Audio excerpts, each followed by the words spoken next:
Hi there. This class is all about strength. We are taking care of our core and we're going to work in different ways.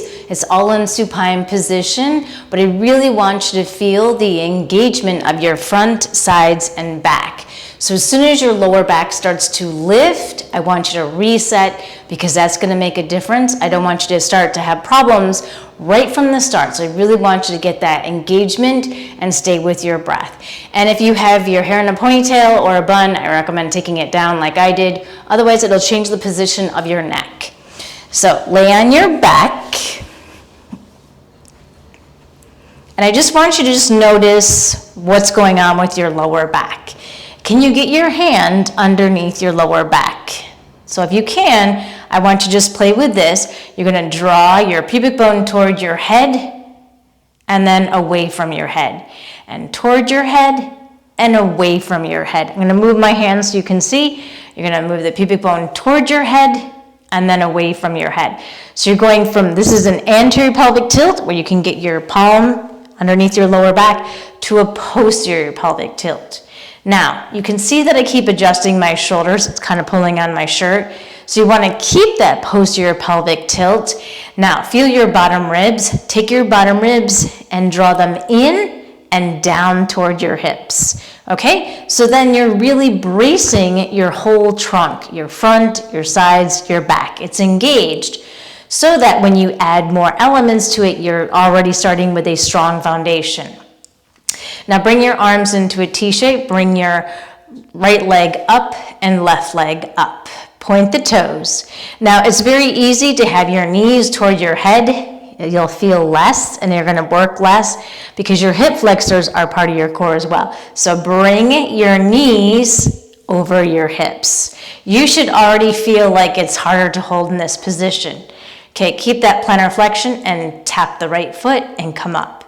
Tap the left, come up, tap the right and up, tap the left, up, keep the shoulders on the mat, tap right, tap left, tap right, tap left, tap right, tap left, and hold, hold, hold, hold, hold, and lower down and reset, and let your lower back release. I want you to feel the difference of when the lower back just releases so that you can keep that strength engagement for when we do the next round. So we're going to do it a little bit differently.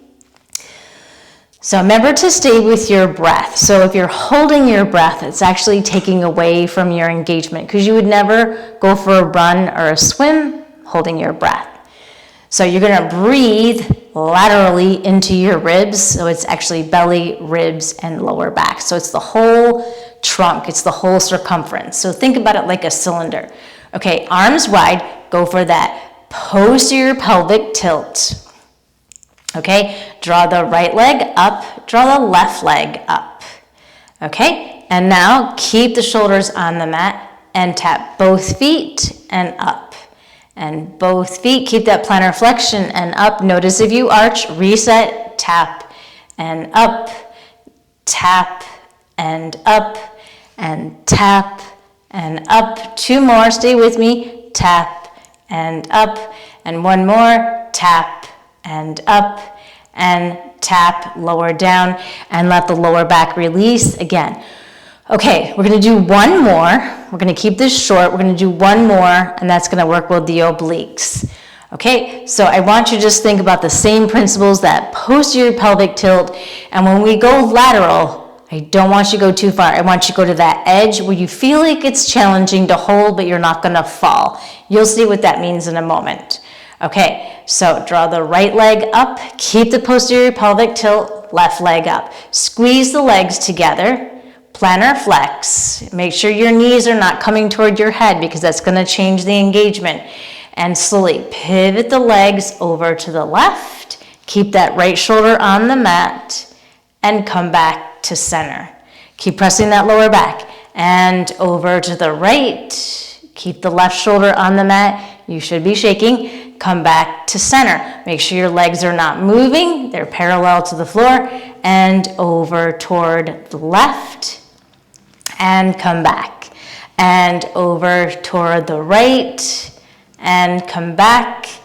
One more each, over to the left. Keep squeezing the knees and the ankles together. Come back to center, stay with your breath, and over toward the right, and come back to center, and lower down, and release. Okay, now to release a little bit more, bring your feet and knees wide, keep your arms in a T shape, and just start to hammock the legs side to side. So you're not moving the hip. I really just want you to get that thigh bone to move in the hip socket so you have more freedom to do all kinds of other things with your core, with your limbs, with your whole body. So the more you have mobility, the more you're going to be able to move and function and strengthen. Okay, roll to one side and slowly come up. So you can do this as often as you like. This is just like a mini class to get the core engaged. There's so much more coming. So comment below, let me know how it went for you, if you felt your core engaged, if you felt the difference between the anterior pelvic tilt and the posterior pelvic tilt, because that is very important. You don't want to start struggling and straining when you're attempting to do core work. And can you keep your shoulders on your mat? Are you keeping your breath? Are you holding your breath?